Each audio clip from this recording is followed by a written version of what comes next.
has been around for more than a decade now, and ever since its creation, glitches have been lurking around in the game waiting to be found. Some exploitable, others not so much. So today we'll be looking at the history of these glitches, what they used to look like, and how they evolved into what we see today. This is the history of Minecraft glitches. Alright, let's start all the way back in 2009 when the game is officially released and goes into the classic phase. During Minecraft Classic, there was a unique feature added by Notch that allowed you to press R to save your position, and when you press enter, you could teleport back to that position. Since this was extremely buggy, it didn't take long for people to exploit it. One way to do so was by jumping into the air and setting a save point, then jumping again and pressing enter, which causes you to go higher up than before. Repeating this process will let you ascend into the sky until the game stops you from going any further. But instead of forcing you back to the ground, you're stuck up there and have to crash your own game to get down. There was also another exploit in that version that was the first ever X-ray glitch. It could be done by simply digging yourself into a hole and placing a sand block on your head, which will allow you to see any nearby caves or lava. You know, I wouldn't consider either of these glitches exploits though, since there wasn't really much harm in doing them since survival wasn't a thing yet. In fact, I would go as far to say as they were both useless. After Classic ended towards the end of 2009, the InDev and InfDev stage arrived. This is where we would finally see people making grinding pointless in the game, with the first ever duplication glitches. Some players figured out how to make a bugged block, which in other words is an infinite block. What you would do was set up a small wooden house structure like this with a 2-block high wall and a 2-block hole. You would then dispose of the item you want to glitch while aiming your crosshair right to the side of the block. If you aim it correctly, the last block dropped will become infinite, and you have now beaten the game. Another glitch, which isn't really a glitch, but I'm gonna mention it anyways because it's funny. If you set your world type to floating island, these random woman NPCs that Notch added will walk off the sides of the map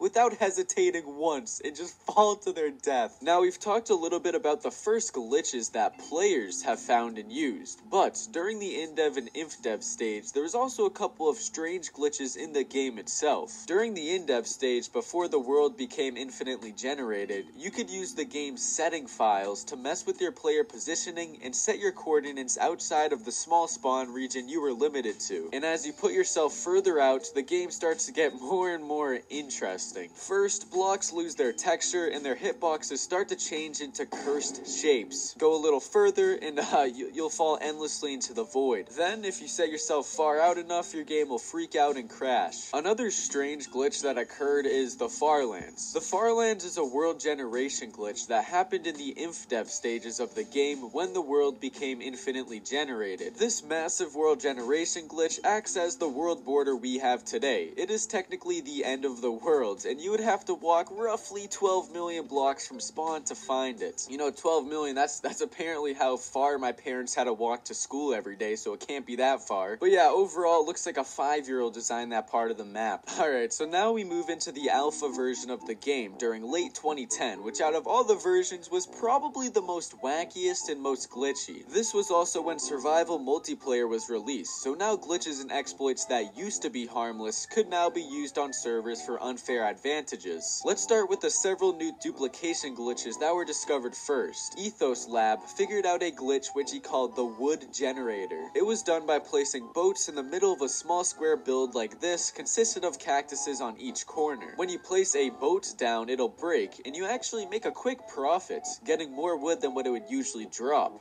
Pretty nice. Another much more unique and creative block duplication glitch was done by towering all the way up to the build limit, then creating a bridge below the build limit so you can still place blocks down. Once you place the blocks you want to duplicate, save your game, mine the blocks, and then manually crash your game by placing a singular sign so it goes above the sky limit. Yeah, this would crash your game somehow, and once you load back in, you'll have the blocks still in your inventory, and they'll also be there for you to mine. There's also some pretty interesting glitches glitches besides dupes that the community had found during alpha, one of which was extremely useful called the minecart booster glitch, which was used before powered rails were added to the game and when it was very hard to get minecarts to go up slopes since Steve is so damn fat. It was a simple glitch to do. You would have your main rail tracks with your minecart on it, and then to the side you would have a booster track with another minecart on it. When you ride past on the main track, you link together with the booster minecart and it gives you incredible amounts of speed to travel further and faster. Although this is technically an exploited glitch, it was used across the entire community and was extremely helpful. But hey, maybe you don't want to travel by minecart to your destination, but instead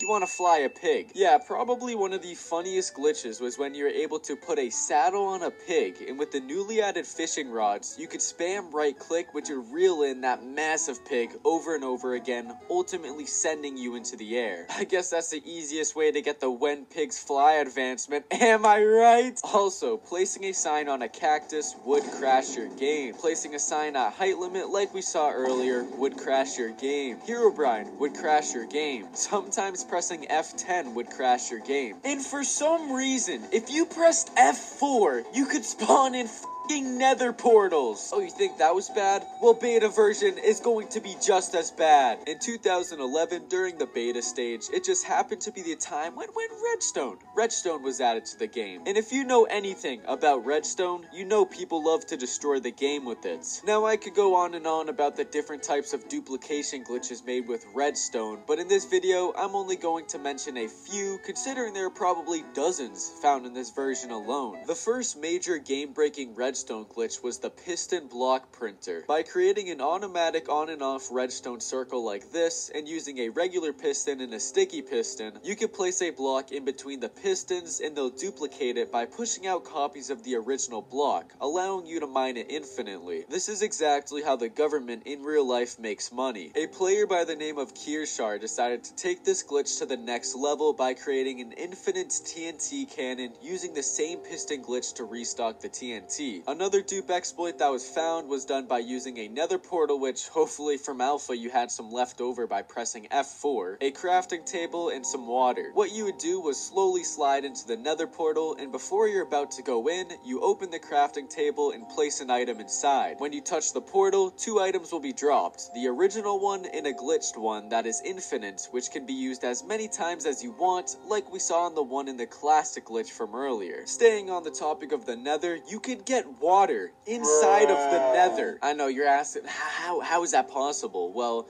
if you obtained an ice block by mining one with the Silk Touch pickaxe and brought it into the nether with you, melted it with some torches, it would create a water source block that, when updated, would flow into the nether. You could turn entire lava lakes into obsidian in just a few seconds to get across if you carried ice blocks on you, and that's what a lot of players did. Now, as we get into the actual release of the game in late 2011, the Minecraft player base and content in the game are growing at an insanely fast rate, meaning new glitches are coming and going much more frequently. Therefore, talking about every single glitch from the past 16 versions would be nearly impossible, so I'm just going to talk about the most interesting and game-breaking ones. We'll start right at the beginning of the game's official release in version 1.0. A pretty fun glitch that was found by players involved minecarts. If you were to set up a small ramp going downwards into a small wall, the minecarts would fall onto each other and stack. And when you get a few of them in there, you could just push them off and they would fly off into the distance, bypassing all known laws of physics. Just like many other glitches, this has been patched, although you can do something similar with the TNT minecarts in present day versions from stacking them from beneath. Like, wouldn't it be a shame if I pushed this 5,000 metric tons of TNT right into this innocent village? Well, I don't care, launch that bitch right into the center of town. Now, this next exploit has existed since 2013, specifically on early console editions of the game. This glitch would be huge for enchanting because sometimes when you finally get to level 30 and decide to enchant, the game ends up scamming you with the knockback 2 sword. This was no problem for console players though, because by using the manual save features, you could save your game right before you enchant and see if you get what you want. If you end up getting something bad, no big deal. You can crash your game on purpose by turning off the the console, and when you reload the world, you have another chance. I actually fondly remember using this glitch back when I used to play the Xbox 360 edition of Minecraft. It was an absolute game-breaking exploit that could save you so much time. Also in 2013, saplings were so powerful, they could grow through blocks. Alright, let's fast forward a little bit to 2016 during version 1.11, when one of the most lucrative dupe exploits in the game's history was found by the community. This glitch was called the donkey dupe. To do this glitch, you would have to have an active ender portal and remove the first 6 end gateway portal blocks by placing lava on the very top of the frames next to them. After that, clear the area below the portal and set up signs like this, and place one lava source block to the side, and then place water down in front of it so it flows in the same direction. Then transport a donkey to the portal room and place your 5 dirt blocks in that chest equipped on the donkey. Next, get the donkey down to half a heart, and when you do that, you push the donkey into the water. It'll die from the lava and drop the items. But if you go into the end, the donkey will be there alive and well, with the items still intact. And I mean,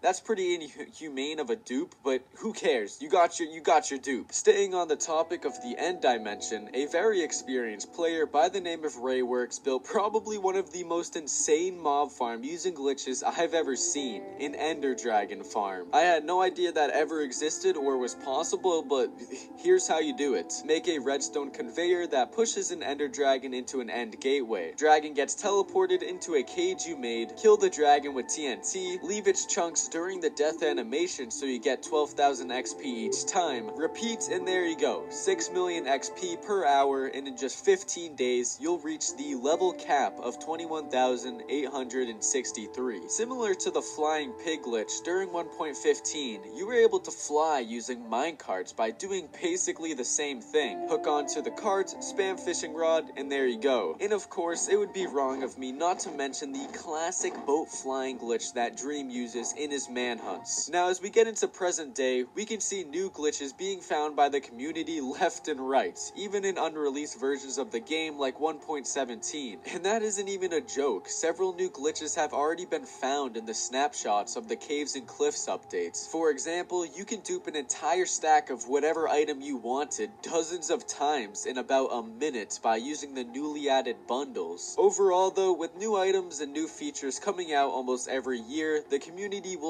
never stop trying to exploit the game to push it to its limit.